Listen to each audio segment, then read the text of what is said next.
I felt a movement at the door and opened it.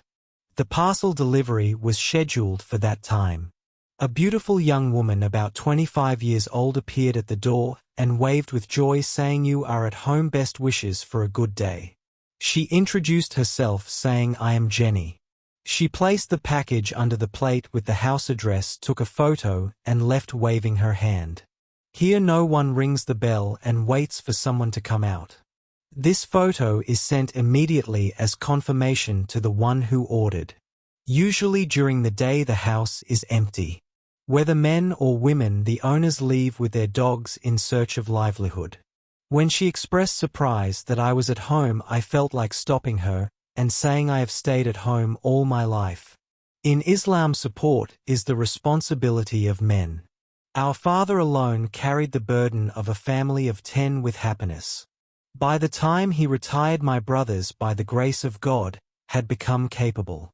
Good and bad times came at home, but there was never the thought that daughters should be told to contribute financially. There is no sin in this.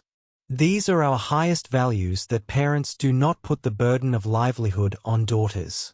While arranging marriages, the source of income of the girl is not asked. I remember in our old neighborhood when families had 4 or 6 daughters, and even if they earned through sewing, embroidery, or tuition, that money was considered savings. Usually the girls or their mothers used that income to prepare dowry. Even in extreme poverty, no father threw his daughter out saying, "Earn and eat for yourself," nor did any husband taunt his wife saying, "You consume all my wealth." If the husband was unemployed, he himself searched for work. He never gave his wife the option that "you earn, and I will look after the house and children." The concept of livelihood being attached to men is such a heavy responsibility that perhaps men of this Western society would not even accept it. Muslim men are great that they earn only for their mothers, sisters, wives, and children. Jenny sat in her car filled with packages and turned onto the next street. Who knows how many hours she would spend leaving parcels at doors and taking photos. She was such a beautiful, sweet young girl, perhaps a student. She must have to pay her rent along with her fees. She must do her own groceries. Her clothes, medicine, and countless other expenses are all tied to one life. This is youth, and even in middle age, she will have to carry her own burden. If she finds a partner and God gives her children, then when the son grows up, he will leave to live separately. Here, who earns for the mother?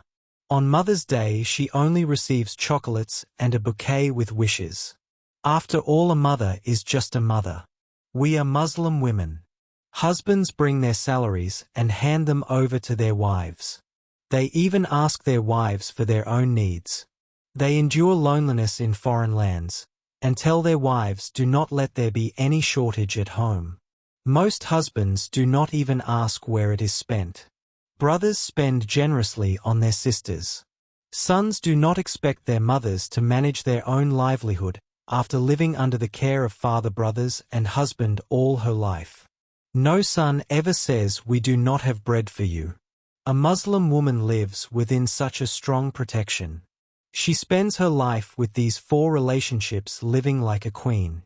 The woman of this Western society might think their men were created for their slavery. Islam placed the burden of livelihood on men and did a great favor to us women. Here even women of 75 or 80 years are seen working. How my heart fills with gratitude for being Muslim.